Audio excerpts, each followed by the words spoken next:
Hi, I'm a cowboy.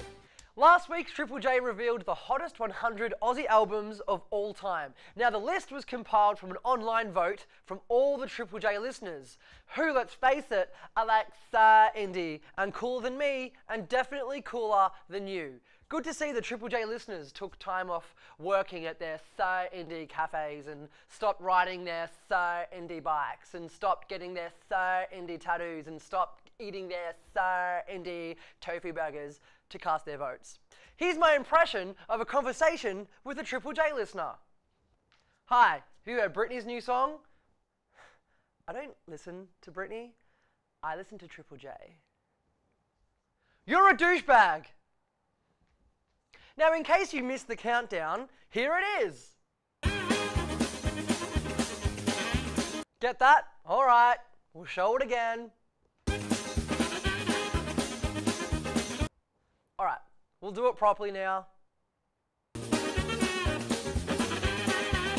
Haha! Question, do I find repeating this joke funny, or am I pretending to find it funny just to fill in time?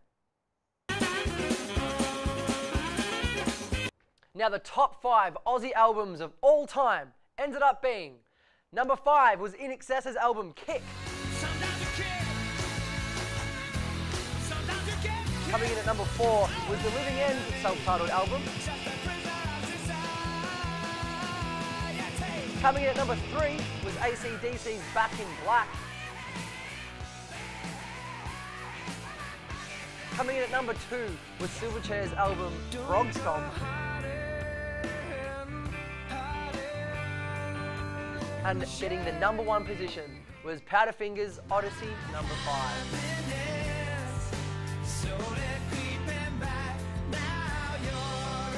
Now, it was no surprise to me that The Finger came in at number 1 spot. It was actually my number 1 pick. Congratulations to you, Powderfinger, blah, blah, blah, blah, blah. But I instantly regretted my choice. Now that I know enough people voted for that album to get number 1, I feel there were a few other albums that I should have voted for instead. Don't you hate it when you end up regretting your vote ever being successful? Have a gawk, have a see, take a few photographs, I can understand. Now, there were a few albums that I'm surprised and quite frankly outraged that didn't make the list. Where was Kylie? Huh? Where was Nikki Webster's album? Huh? What about the Tin Lids? Remember them? They were a band made up of all Jimmy Barnes's Eurasian children.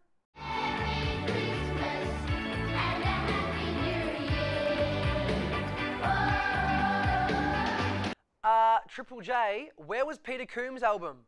What Australian aged 20 to 30 years old didn't own and love a Peter Coombs tape growing up?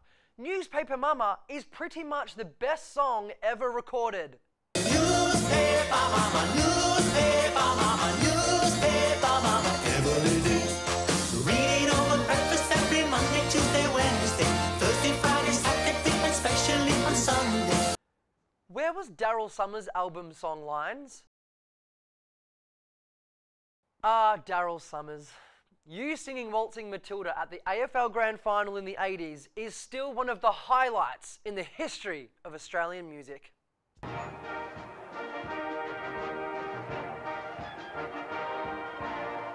Once a jolly swagman camped by a billabong under the shade of a cooler bar tree, and he sang as he watched and waited till his billy boiled.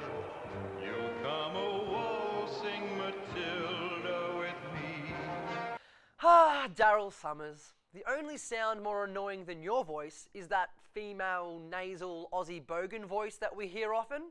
Have a gawk, have a see, take a few photographs, I can understand. Anyway, if you want to see the full list of all the hottest 100 Aussie albums of all time, jump on the Triple J website and check it out. But a warning, you'll probably disagree with a lot of the results. I guess this list is yet another example of why you should always take your vote very seriously and avoid ending up with a result that makes you want to cry. Have a gawk, have a see, take a few photographs, I can understand. Bye!